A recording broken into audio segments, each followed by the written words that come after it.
Namo Bhagavate Vasudevaya.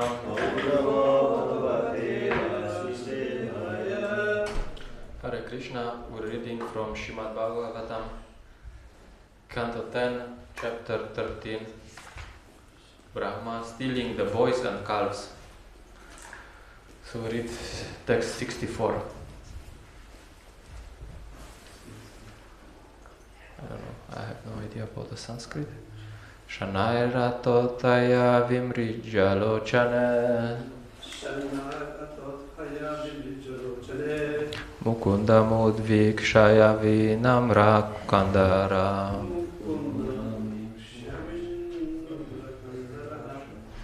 Kritanjali prashrayavan samahita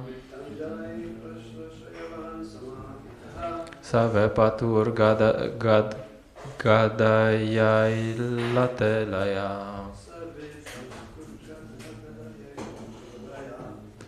Shanaira totaya vimrija lochane Mukundana mudviksha vinamra kandara Kritanjali prashrayavan samahita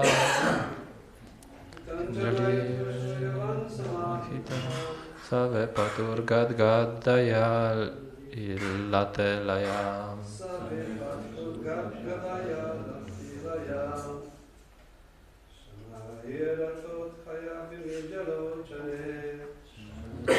Totaya vimrijalochane Mukunda Madhava vinamra kandara Mudviksha vinamra Kritanjali prashrayavan samahita Samahita Save patur gadaya latelaya Save patur gadaya.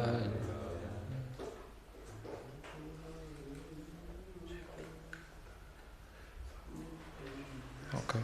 Shanaira totaya vimrijalochane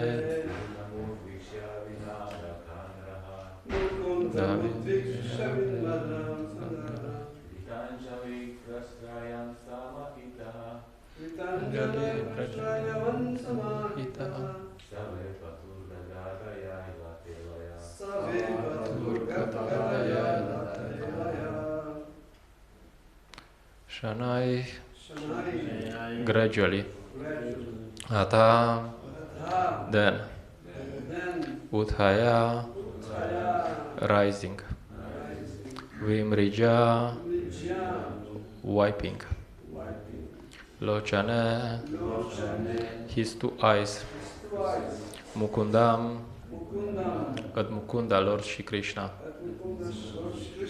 Udviksha looking up Vinamra Kandara his neck bent Krita Anjali with folded hands Prashrayavan very humble Samahita his mind concentrated Savepatu his body trembling Gadgadaya faltering Ailata Brahma began to offer praise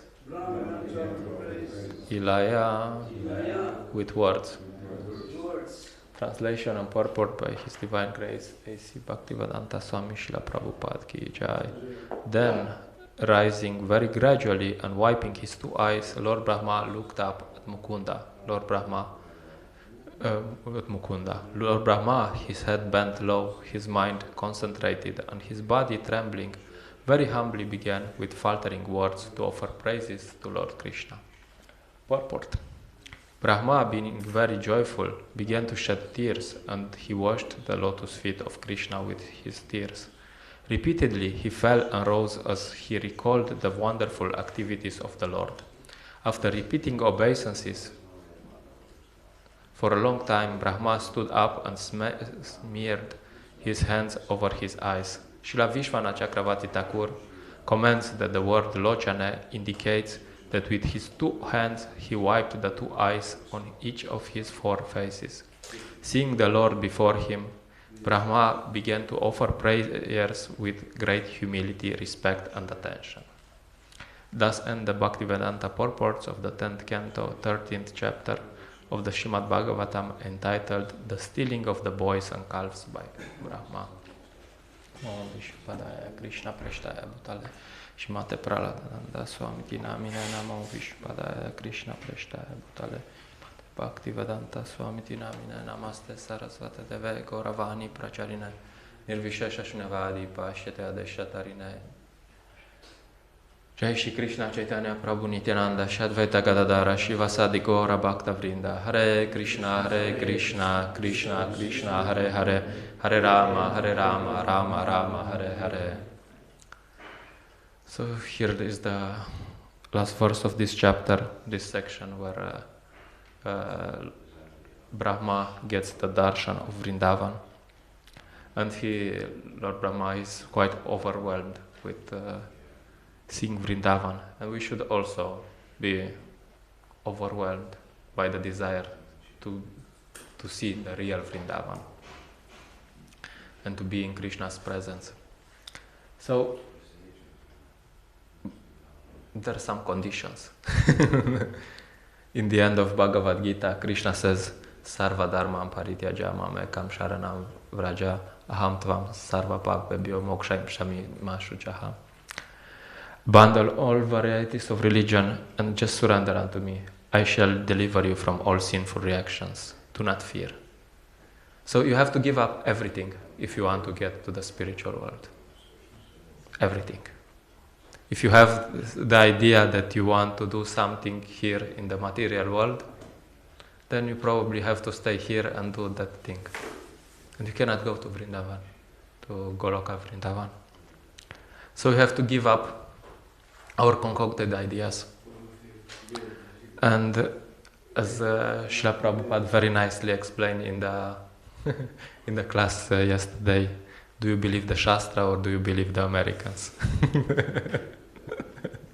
Some gentleman came with some ideas,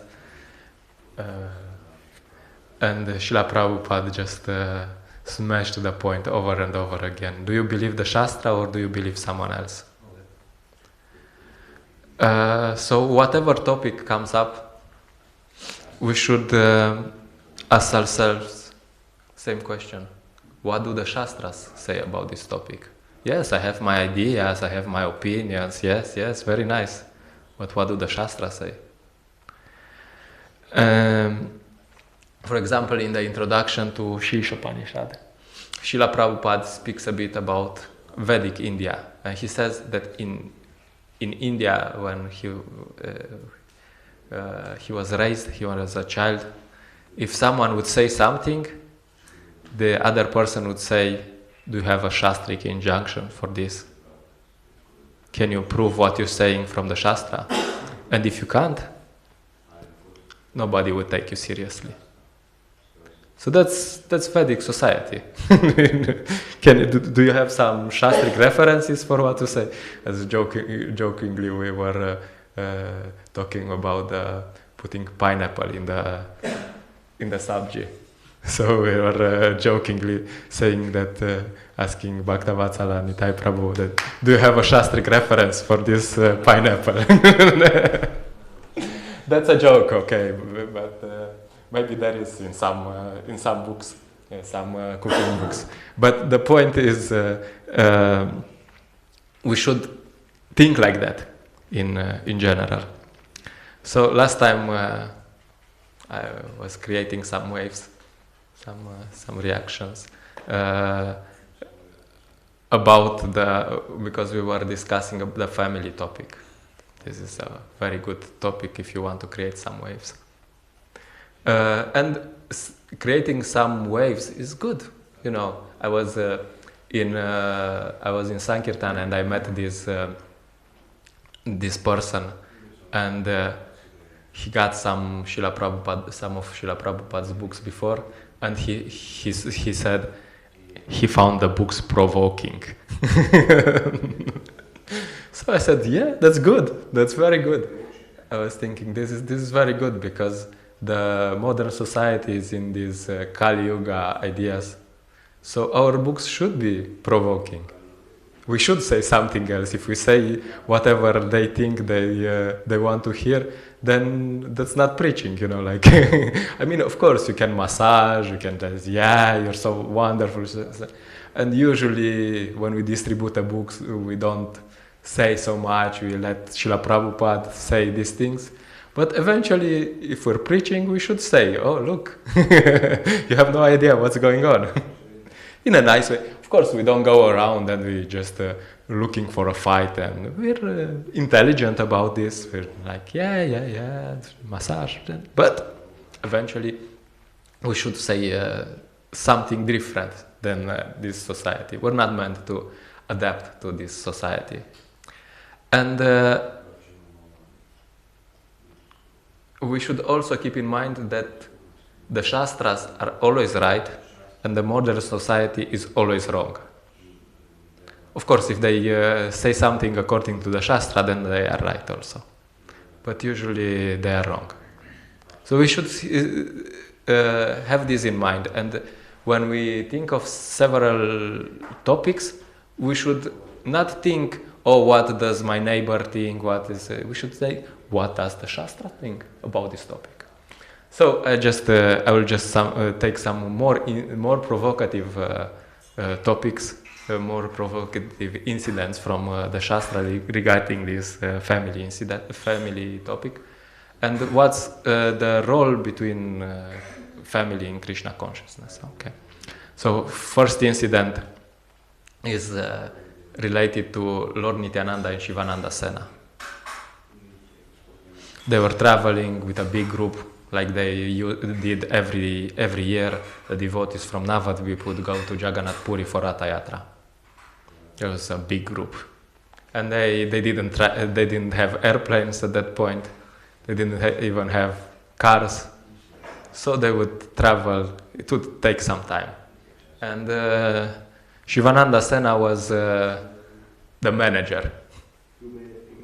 He would organize this trip, and he would take care of everything. So one day, Shivananda Sena was paying the taxes.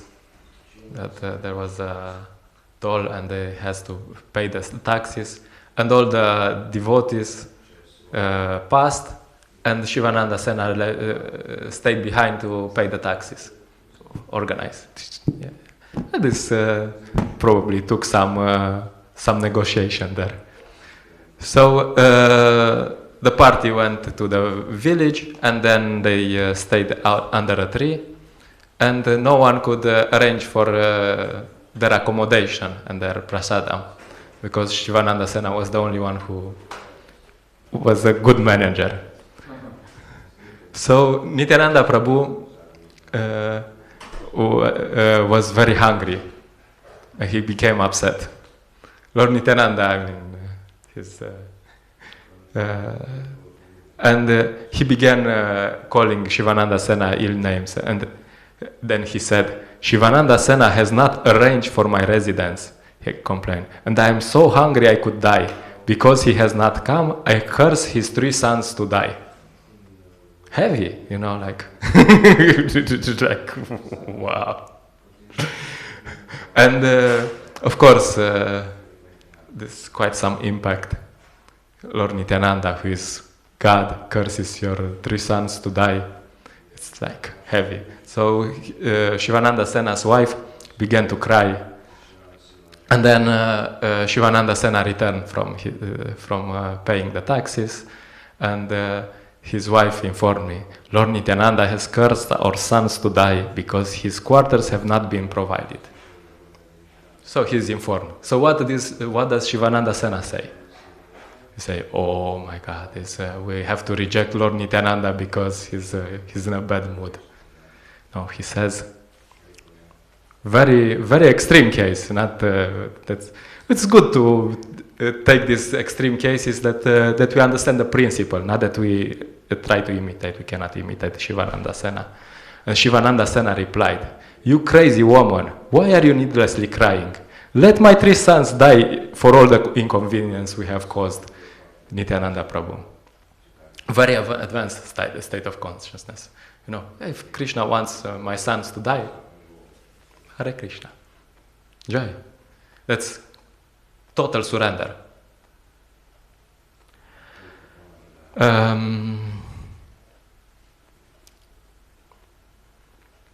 Okay, let's read this also. After saying this, Shivananda Sena went to Nityananda Prabhu, who then stood up and kicked him.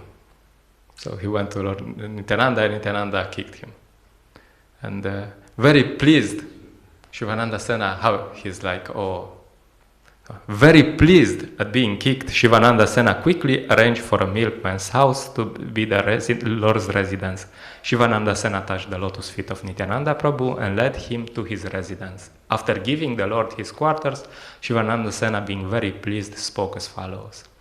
Today you have accepted me as your servant and have probably punished me for my offense. This very advanced state.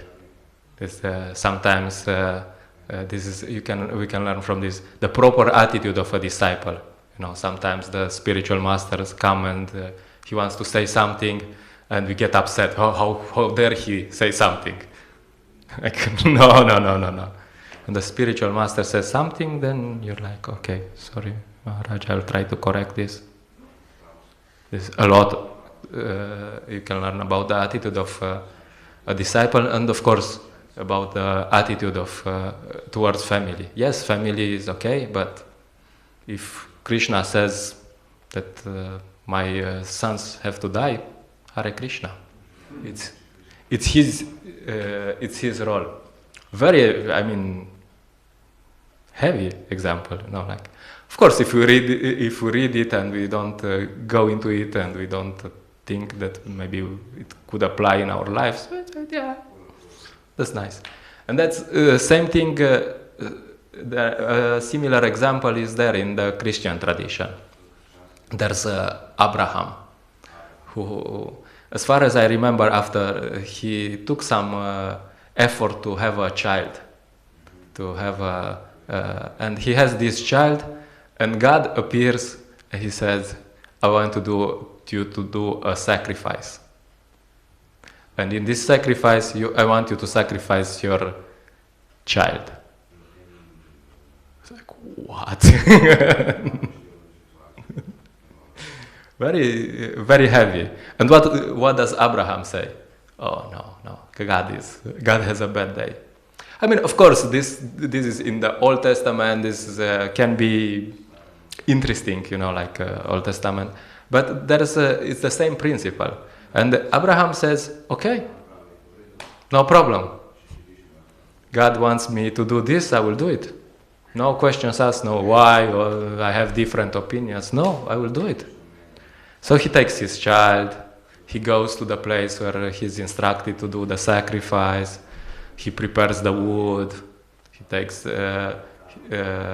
prepares the altar and he puts the child on the altar, he takes his knife out, and then an angel comes and he said, stop. It's okay. We're okay. And then a lamb comes and he does this sacrifice with the lamb and so on.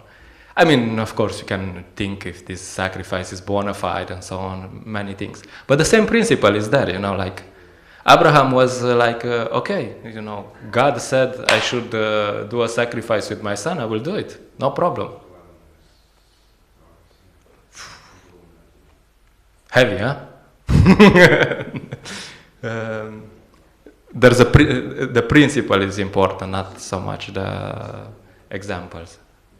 But this should be sometimes this is used in philosophy. That you give an extreme example to prove a point. To prove a point that okay, what are the priorities? Okay, there's other part of the story, the other side. There's this example of Raghunatha Bhatta. Raghunath Bhatta, who later became one of the 6 Goswamis. he had his parents, and he was staying with Lord Chaitanya for 8 months, and then Lord Chaitanya gives an instruction to Raghunath Bhatta to go home, and he says, do not marry. But he also says, when you return home, serve your aged father and mother who are devotees and try to study srimad-bhagavatam from a pure Vaishnava who has realized God. So Lord Chaitanya instructs him to go home and serve his parents. And in the purport, the purport to this text is very interesting. Srila Prabhupada is very direct in this purport. He says, Shri Chaitanya Mahaprabhu would have never advised Raghunath Bhatta to serve ordinary parents. But since his parents were Vaishnavas, the Lord advised him to serve them. Very heavy statement. And then he continues, he says, why shouldn't ordinary parents be served? And then he quotes this verse from srimad-bhagavatam, Gurur Nasasyat, Svajanon Nasasyat, it's very famous. He says that one who cannot deliver his dependent from the path of birth and death should never become a spiritual master, a relative, a father, a mother, or a worshipable demigod. Everyone naturally gets a father and mother at the time of birth, but the real father and mother are those who can release their offspring from the clutches of imminent death. This is possible only for parents advanced in Krishna consciousness. So he gives a clear point. Okay, what's the point of family? Family should be an instrument to help everyone become Krishna conscious. The duty of the father, the duty of the mother is to make their children Krishna conscious. And otherwise, I mean, something is there, but... And he continues, he quotes another verse from Bhakti Rasamrita Sindhu. He says, the following verse from Bhakti Rasamrita Sindhu confirms the uselessness of serving ordinary parents. Very heavy. I mean, it's very, very heavy and very provoking, like statements by Srila Prabhupada. That one should perform only those activities, either worldly or prescribed by Vedic rules and regulations, which are favorable for the cultivation of Krishna consciousness. So we should do whatever, only these things which are related to Krishna consciousness. So what do these stories have in common? They tell us that actually the most important thing for us is to satisfy the Lord, to satisfy Krishna. So this is our only purpose in life. And the other duties we have in some way or another are not so important. You're not going to go to the spiritual world because you gave some food to your children. You're not.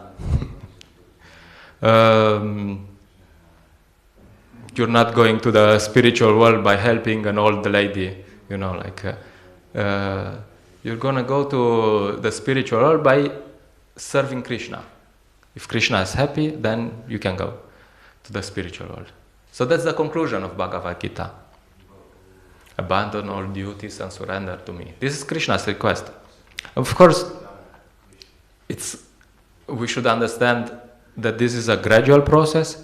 There's what is the truth, and there is also how do we apply it. And most of us were not on Shivananda Sena's level.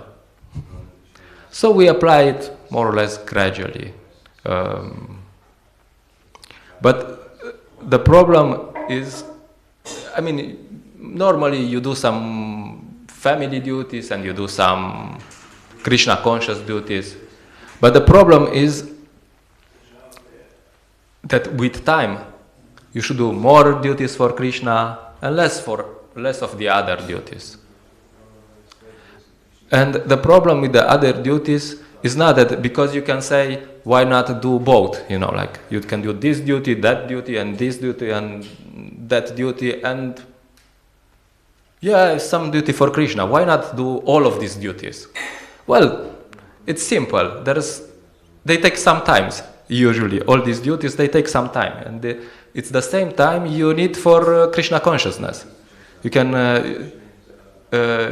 life is very short, extremely short, and you cannot just afford to waste time. And all the nature of energy is to always expand. You want to renovate, I always give the example of renovating my apartment. I thought it's gonna be 2 weeks. And after 2 weeks, there was 2 weeks left. It was already a joke, like after 1 month we thought, okay, 2 weeks more and we're done. And after 2 months they were like, okay, 2 more weeks. And then at some point we said, okay, enough, it's done. It isn't, I don't care, it's done, it's finished. So that's the nature of all this, all our projects. You start with something and then it expands, and then they're like, wow, there was some Krishna? You're like, oh my God, like there was some Krishna. And of course, if you're renovating, you chant some rounds, like somehow, you don't have time to go to meet the devotee, associate with the devotees. You don't have time for anything. So, and then you meet some, sometimes you even meet this, some sort of devotees. We go, if you go in Sankirtan, you meet so many people. And there are some people, some who are, somehow they identify, okay, I'm a devotee. And, but you see, they have so many duties. They have this duty. Oh, I have to go to work. Okay, good. You have to work. Do you work in the weekend? No, but I have my music project, and I have this project, and I have this project, and I have this other project. And you're like looking there, and you're like, and they don't have time, because they have all these projects, all these things. They don't have time to visit the temple. They don't have the time to associate with the devotees. They don't have time to chant Hare Krishna. Because, they are some sort of devotees, but their priorities is completely messed up, like, it's a complete mess. And associating with the devotees, serving Krishna should be top priority. And some devotees say, there's they say, the top priority is to keep the top priority the top priority. So we should, because the tendency of Maya is to always mess up our priorities. Like, yeah, Krishna consciousness, very, very important. Yes, no problem, yeah. But now you have to do this, and yeah, after you'll be Krishna conscious, no problem. So it's always the tendency to mess things up, like, okay, yeah, you have many priorities and Krishna is top priority, but right now you have to do something else. What does that mean, Means that right now Krishna is not top priority. Maybe later. So it's, this is, if someone comes tells you, okay, this weekend I have time to meet with you. And then he calls you, oh, something came up. All right, good. Maybe next weekend. Okay, next weekend. And next weekend he calls you, something came up. Okay. And then, I don't know, but next weekend for sure, like. And then he calls you, this weekend something came up. Then you're like, look man, you're just not serious. So Krishna also is thinking a bit, of course Krishna is very tolerant and he's doing this since millions of lifetimes. He's like thinking, when is this guy gonna become serious, like. Since millions of lifetimes he's just telling me that yes, I will do something for you, but something came up. All right. So yeah, that's the point. We have so many duties, of course, this duty, that duty, but sometimes people have this dutifulness in so many fields. You go to the universities, you try to stop people going to school. They cannot stop because they have a duty. They have to go to school. People are in their lunch break, they go to lunch and they have to go back. They cannot stop, they cannot talk with you because they have a duty. They are very dutiful. Yeah, okay. But how about your duty to Krishna? So,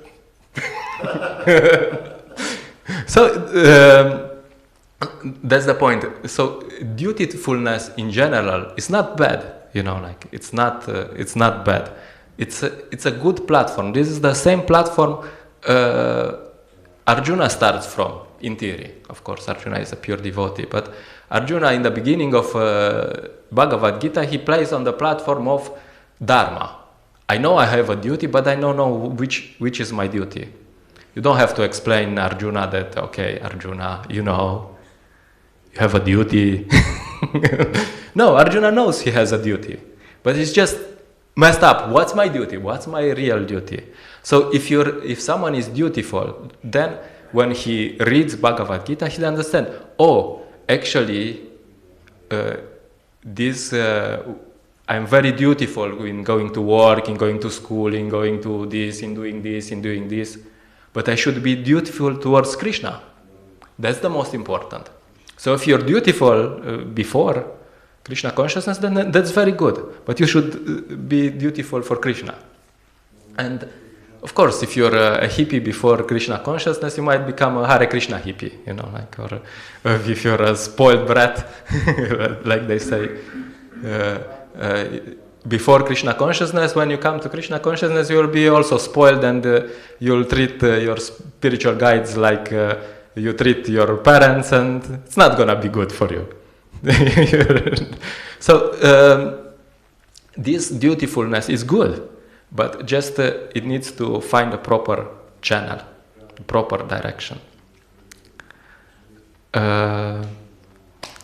So it's good to have this idea of family, to take care of family, but we should also understand that devotees are our real family. Of course, in Raghunatha Bhatta Goswami's case, this was a very good example that family were also devotees.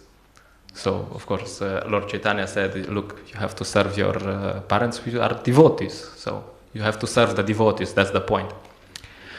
So, I'll just read this verse from srimad-bhagavatam. He says, the occupational activities a man performs according to his own position are only so much useless labor if they do not provoke attraction for the message of the personality of Godhead. So he said that if you do your duty, this dutifulness might be useful, but the duty itself might be, in many cases, useless. So, anyway, it's important to do the real duty, which is towards Krishna. Yeah. Hope it wasn't too provoking. If there's some comments and concerns, questions, please.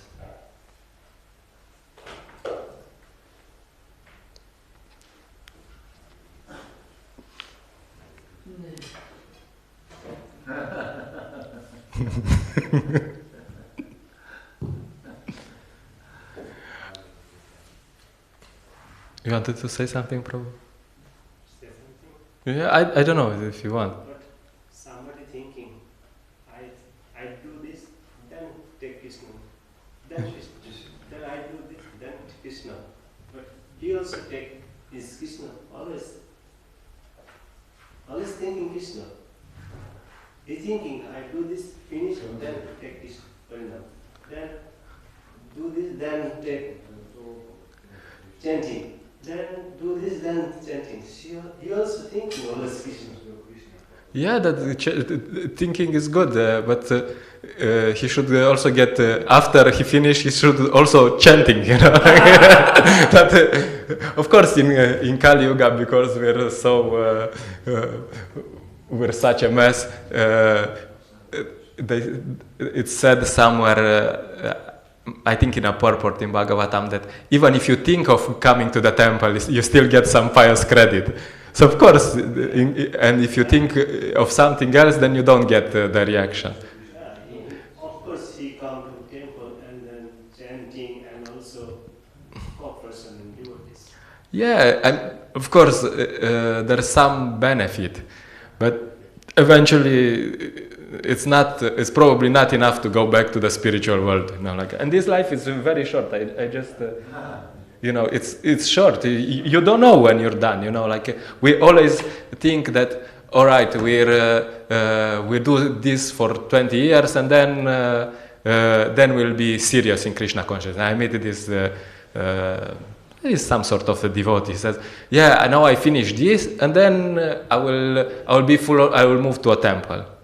But maybe you don't have enough time. Maybe and this thinking that in the future, when you come there, you'll be also there will be something else that you have to do, and in the future, it's never And I know someone in Romania. He just passed away. He was my age. He was somehow healthy, and he just there's a complex situation, and he just finished. And his whole life he was coming sometimes to the programs, and he was speculating. He was not taking things seriously, and he thought, yeah, later maybe. And finish. So, of course, in next life he will have the opportunity, but who knows, better do something now. He's finished the next life. Next life, yeah, but next life he also, he will be now, but a bit later. There's this story of this Narada Muni meets Lord Vishnu, I think. And he's saying, you are talking about a devotee, and Narada Muni says, I think he will come very soon. He said, no, he's not ready. And then Lord Vishnu says, Narada Muni says, surprised, oh, how is not ready? He looks very serious. No, just you go. You don't believe me? Okay, you go to him and you tell him, I'm ready to take him back. Lord Vishnu sent me to take you back, and just tell him, and I'm ready to take him back. You just go and tell him, look, we're going back to the spiritual, let's go. You know the story. And then he comes to this guy, he says, Lord Vishnu sent me to take you back to the spiritual world. She said, yeah, that's very nice, amazing, very nice. But right now, my mom and my wife have only one kitchen. And when you have two Matajis in the same kitchen, it's not gonna work, So give me some time. give me some time. I will build another kitchen, and I don't remember the details of the story. But he's again and again coming, and he's like, okay, Lord Vishnu sent me to take you to the spiritual world. He said, no, but now, my children are just small, so let me take some time that they are grown up. And again and again and again and again. Until, So yeah.